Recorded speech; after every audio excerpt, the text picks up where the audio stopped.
YouTube, you know what it do, loved ones. You know the motto after the story. If you can, go over there, hit us with a like, which is a thumbs up, and that'll let us know we kicking our stuff. Tonight we got 89 on up, homie, kicking that G stuff and not that Ye stuff with On the Edge BJ APB. And today's topic is mental illness, homie, from the streets to the penitentiary. So we gonna let BJ, you know what I'm saying, lead the way and kick the conversation off on mental health. Hey, how y'all doing out there? I send my love to everybody listening in. Today we wanted to talk about mental health issues because it's becoming a crisis all over America, all over the world, period. You know, and from my understanding and what I'm seeing is a lot of the issues stem from, people being traumatized at a young age and then some born with birth defects. For example, like a kid, his mama smoked too many cigarettes while he was in the womb, or she smoked too much dope or did too much dope or whatever, and the baby come out to where his comprehension or her comprehension is off. They can understand what they see in the street and learn in the streets, but when they come to sitting in the classroom and reading material and getting a pure understanding, they can't comprehend to that because they got a short attention span. To where, if they don't grab their attention immediately, they got to focus on something else, and it causes them to act out. And a lot of times nowadays, people are not paying attention to it. I'm talking about the parents, to where kids in elementary is like not even going to school. They being homeschooled. And homeschool is learning how to cuss and all the things they see their parents doing because their parents is not sitting them down, putting them in the books.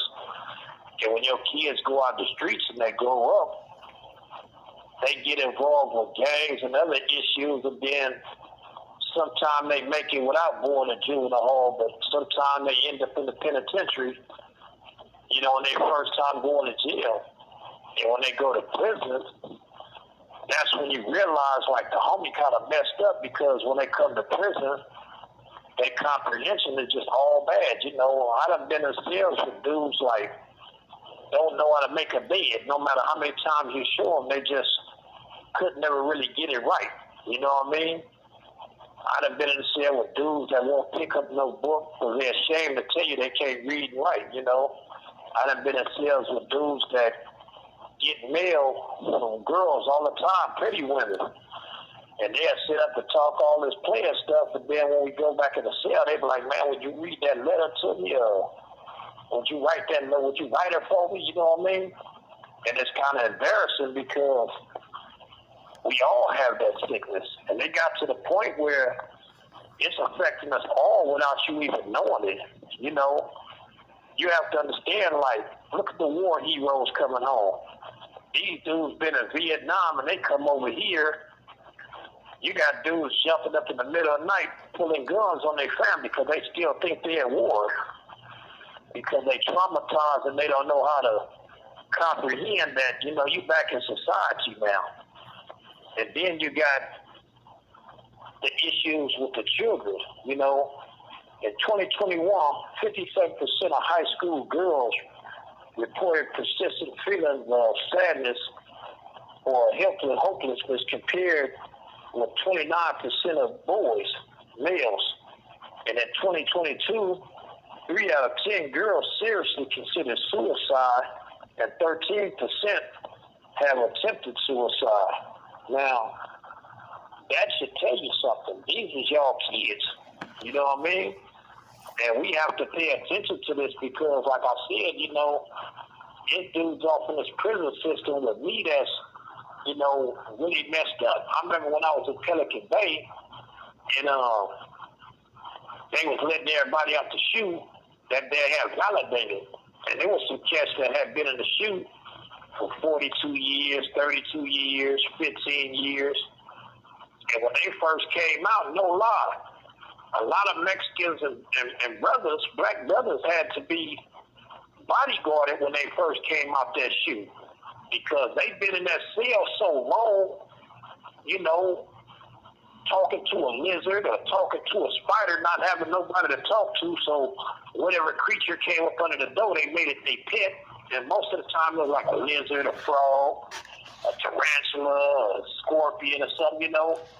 They've been in that cell so long by themselves talking to that bug that when they got back to the main line, they saw the people. They were spooked, you know, and cats had to really help them reprogram, you know, bodyguard them and walk them around, and it had to be people that knew them. It couldn't be just anybody. It had to be people that knew them and had to walk them like they was a baby, you know, walk them and get them used to being out on the main line, going to the restroom, you know, all this stuff, you know, coming out to use the phone, you know what I mean?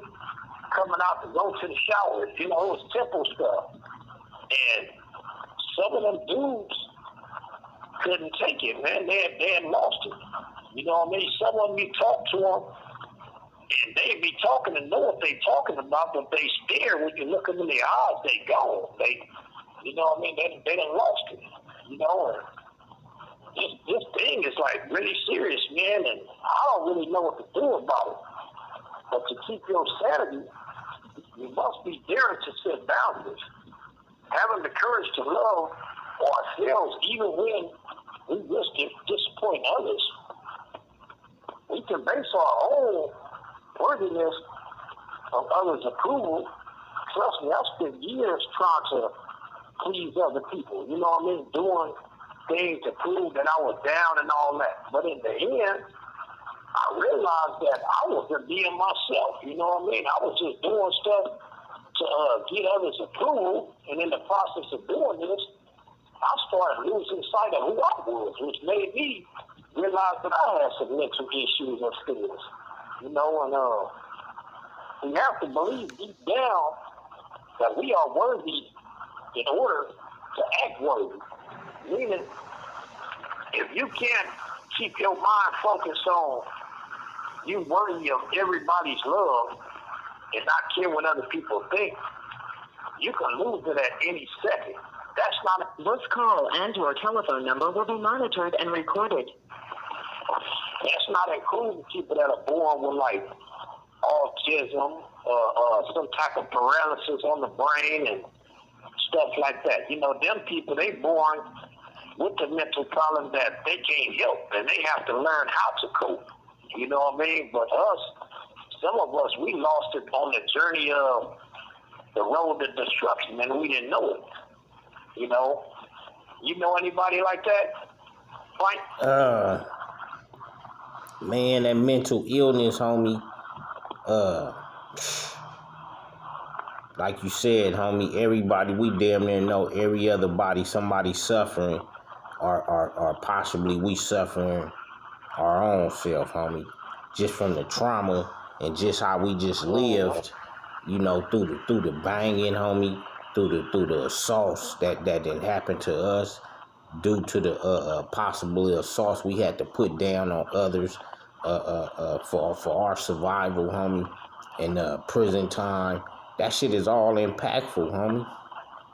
And I knew people that came home from a lengthy prison times, homie, and we'd be all in the spot, and a homie would slam the door, and a homie would jump up and say a CDC number, and we used to laugh because we was kind of young, but we wasn't realizing how devastated time was to the homies doing that time and shit like that. You know what I'm saying? We thought that shit was a joke and shit until we got older and started experiencing it and started seeing big homies that we love shut down on us, homie. I had a good homeboy. I won't speak on his name. Good solid homie. And one day he just shut down on the yard, homie. Motherfuckers thought the homie was pulling our legs and joking, but he had really just, you know, kind of like he didn't tap out, but we just seen it and it was over with, homie. The homie couldn't comprehend, couldn't really, you know, speak no more or nothing for a while, homie. Just mentally shut down. This call and I got homies will be monitored and recorded. I got homies that been shot on different occasions, but if you total up the bullets, they probably got about 30 bullets in them, 30-some bullets, homie. And them dudes right there is post-traumatic stress. These dudes is mental ill homies. And these dudes, the type of dudes, if you speak in a certain way around them or act in a certain way, they'll get real antsy thinking they got to get cracking before you get cracking. It don't even be that type of party. But this what the mental illness will do to us, living like this in the streets, homie, from our youth to our adulthood, homie. You know what I'm saying? And sometimes relationships, not to cut you off, loved one, sometimes relationships could bring out the mental illness in a person. I mean, you could be cool and everything, but it's just small shit that can tweak your brain and bring out shit in you. Wow. And that's real stuff like love. You know what I mean? For instance, some of us depend on it. And when we catch our woman cheating or she catch her man cheating, sometimes they just fall apart because that's all they cared about was that person. They put all their trust and everything into that one person, and they lose it. It's the same thing as gangbanging. A lot of people don't pay attention, but us that gangbang, we know we mentally ill because who in the hell gets dressed up every day to go stand on the corner knowing that somebody gonna come through and shoot at you with no bulletproof vest on, no type of protection whatsoever, just a t-shirt on. You know what I mean? That's when I realized that I had some mental issues. When I came to prison and thought back on my life or the chances I was taking out there on the streets, I was like, man, I'm running around with just a t-shirt on, homie, like I'm invincible out there throwing up gang signs and stuff, waiting on somebody to just come through and fuck me and take my life. I was playing suicide. I was rushing roulette. But that was the mental illness of it. Right, that was the mental illness. It was kicking in and I didn't even know it. I didn't even see it. It took coming to prison and reading about the issues in myself to understand the issues that I was having. You know, look at all these dudes jumping up and beating their girlfriends up for looking at a dude or something. You know, that's a mental issue, man. That's really a mental issue. A woman jump up and stabbing her boyfriend because her boyfriend didn't like her cooking or her boyfriend spoke to her sister or something. You know, them is mental issues, man. And I wanted to address them because I wanted to point this out to everybody so everybody could start paying attention to their family. When your family come home from these prisons after doing a long period of time, give them some space, but at the same time, be there for them and help them. Don't just shun them like, oh, he just did 20 years, something wrong with him, and talk behind his back that you're supposed to be his family. You're supposed to be his family. Help him, because people coming out of here, they need it. You know, they really need it. Some people coming out. You have 60 seconds remaining. They don't want to come back. They come back because they get scared of the streets. So they do something dumb to come back up to here because they feel safer in here. That's a mental issue. Yeah.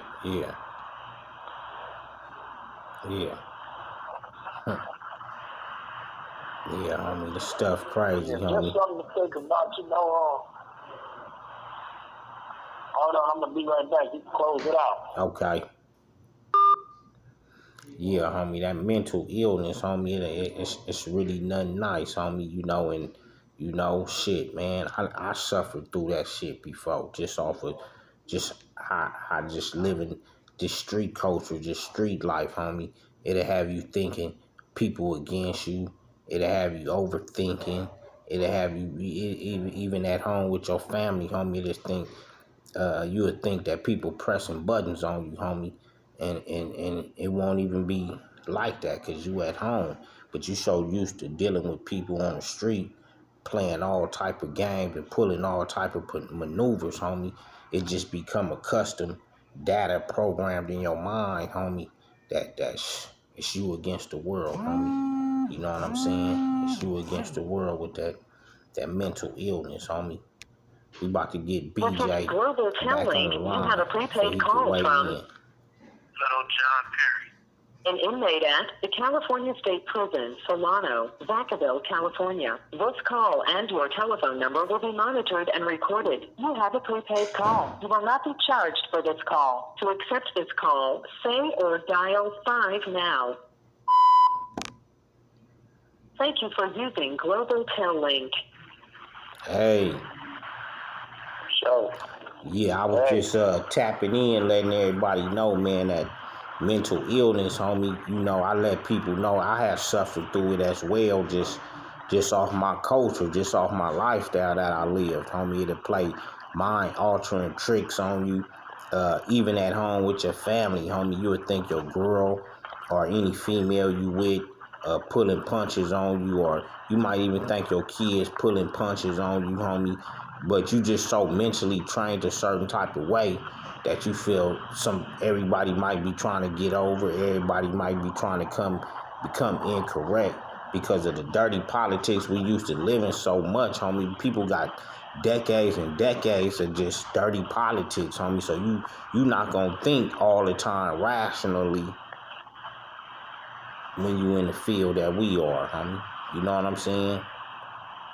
And I done took multiple shells before myself, and it was a mental illness that I had. One time I got bust on, and I thought everybody that looked like this person that bust on me was them, and I wanted to get on them, chase them, and try to have it out with any person that fit this description, homie.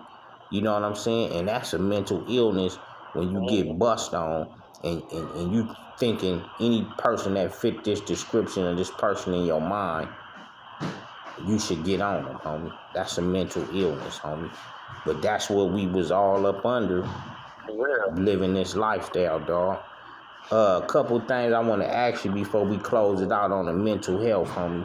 You said you really didn't realize so much of your mental health until you hit the prison system. Is that correct? yes, sir. So when you started noticing that, homie, go ahead.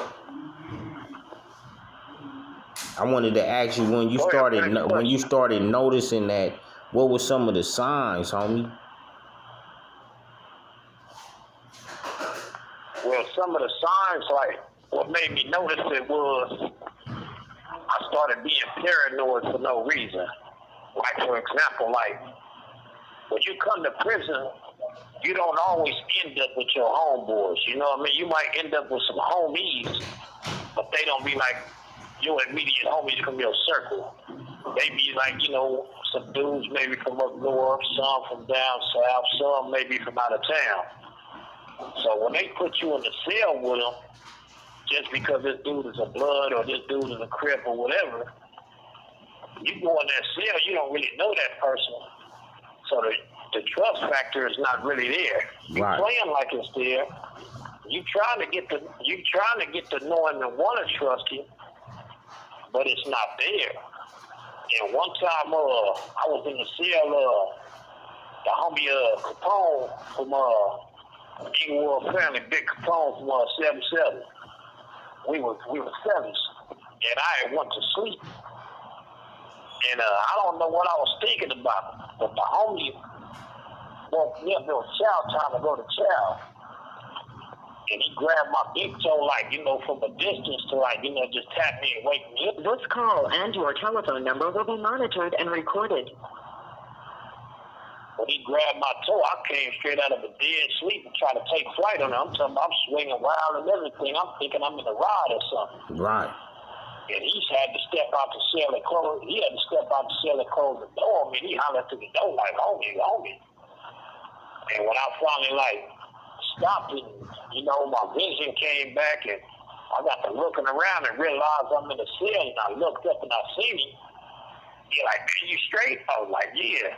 I was like, wow, what's up? I didn't even remember I did nothing. He told me, like, man, he like, man, you tried to get on me. So I'm thinking he lying. I'm laughing about it. I'm like, no, man, anybody try to get on me. Man, open the door, man. Go to jail. Right. So we go to jail. The whole time we go to jail, he watches it. So we get back. He go to talking to me, and he tell me, he said, man, he said, homie, you need to get that checked out before you hurt somebody. And I was like, what you mean? I was like, I don't need to get nothing checked out. Ain't nothing wrong with me. And he told me, he said, man, you fighting some demons on the inside. You hiding something. He said, it's something that you've been through that's bothering you that got you like that. He said, because homie, you woke up just taking flight. You didn't ask no questions or nothing. He said, you just started swinging like somebody was after you or something. Right. And when he said that, deep down, I knew what it was. It was that I didn't know the homie at the time. I didn't know him and didn't trust him. And at that time, there was a lot going on in prison, you know. At that time in prison, you had dudes, you had booty bandits, you had dudes setting people up, you had police popping people's doors 2, 3 in the morning and letting Mexicans and white boys rush them and letting blacks rush Mexicans and white boys that type of morning. You wake up hearing people screaming. So with all that going on, it fucked it with my mental. Right. You know what I mean? It fucked it with my mental to where I wasn't getting enough rest. I was getting like about 30 minutes to an hour, probably at night, and I'm up. You know what I mean? And then during the daytime, I sneak a nap in at camp time at 12. As soon as they holler yard, I'm right back up and out to the yard. So I started having nervous breakdowns, you know what I mean? And I had to learn to start resting my body, and then I had to learn to start getting books to read, to train, reprogram my mind, get me out that stage. Right. Because when I came to prison, I was still a kid, homie, but I was acting as a grown man because when I got involved with gangbanging, I lost all my privileges of being a kid. You know, I lost all the privileges of going to Magic Mountain and playing on roller skates and getting on skateboards, tic-tacking and riding BMXs and all that stuff. All that went out the door. Right. You know what I mean? I was on the block, hugging the block every day once I got serious about it. You know what I mean? That's why I said it's a mental issue. You know what I mean? Because you lose all that. Really, you really lose your soul and don't even know it, homie, until things like that happen to you. Hey, another question. You ever, by you experiencing, you ever seen some good other Damos or some other Crips that severely suffered that you kind of felt, you know, compassion, like, damn, man, it's a good solid dude, man, and they just, you know, damn, can't just gather it up, homie? You ever witnessed something like that? Yeah, I'm not gonna say the dude's name, right? Because you know he didn't give me permission to speak on him. I don't. But this one particular Crip, he's out of Compton. He's a well-known Crip too. I'm talking about his name in the '80s, like really shook some shit up. And we was at Salinas Valley, and he had lost his mama and his girl at the same time. You know, his girl died one day and his mama died the next day, you know? And mind you, this dude is so good of a dude. He's one of them dudes, he go to the store, homie, and he pay attention to every brother that don't go to the store. And he always buy like 300 soups and bag them up, and he'd go to each meal and hand out like 20 soups to each brother that did go to the store, like, with a deodorant and toothpaste and this and that so they could survive till the next month or get a hustle.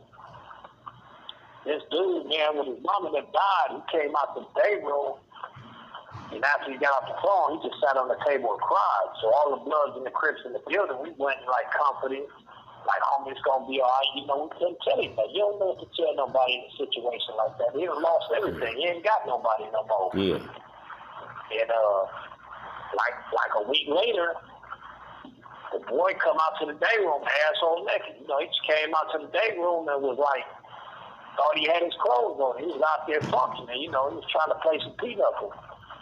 The cats was looking at him. The cat's like, man, what's wrong with him? Right. So he had lost it. He wigged out. And didn't nobody tell on him or nothing. We all like bodyguarded him and got him together. And then his celly started one of his other homeboys in his age group moved in the cell with him because there was a youngster in there. The youngster was scared, so the youngster moved out and another OG Crip moved in there. And when the OG Crip moved in there, he started taking care of him. You know, he took care of his homie like a real G should. You know, he started helping the dude bathe, you know, when he couldn't bathe himself. You know, he was combing his hair, braiding his hair, he had shaved him up, you know, he brought him back. Yeah, and about, I say like 7-8 months after he went through that fiasco, he started coming back, but he wasn't himself no more. He was like that humble, you know what I mean? He wasn't the dude that we all knew. He really had humble, you know. He started going to church and started trying to find himself, and we used to look at him like, damn, you know what I mean? Like the homie fucked up, you know what I mean? Hey, homie, just that was yeah. one of the experiences that I seen. Yeah, that was deep, homie. That was touchy on the gang historical cultural tip. No matter if it was a homie or a rep, that shit was real touchy, homie. You know what I'm saying? Because it be dudes on the street. We suffer that same shit even though we ain't incarcerated, homie. You know, a nigga might have high flashes, nigga might trip out, nigga might do some sporadical ass shit. And the shit is unexplanatory, homie. You know, what you gonna tell your family that you trip, what the fuck you tripping off of, homie, when you live the illegal life or some shit. You know what I'm saying, homie? So, yeah, homie, this homie, this an amazing life we lived, homie, and all we knew was to stay solid, homie, you know, and, you know, we wasn't looking at a homie that fell off back in the days like he going through it. We just was like, man, this nigga catting out, this nigga J catting and wooty wop, until you start experiencing some of this shit, homie. Some of us is stronger than the others, homie, but it's every day is a good thing. We can wake up and still stay focused, knowing a lot of homies couldn't keep up with this type shit, homie. You know, to keep their minds focused, homie, all the way. You know, you want to say something else before it close out, big homie? Yeah.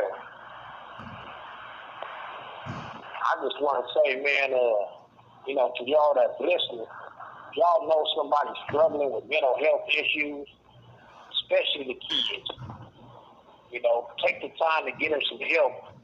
And take some time, you know, if they live in your community, to band together and watch over them. You know, when they coming down your block and they got that football and they not aware of somebody might come through shooting, help them out, man. Don't just look at them and let them walk past your house, you know, help them out. Help them get where they got to go, you know, give them a ride or something, you know what I mean? Do what you can, because this could be you. And you never know, but you might have a kid, your kid might come out like that.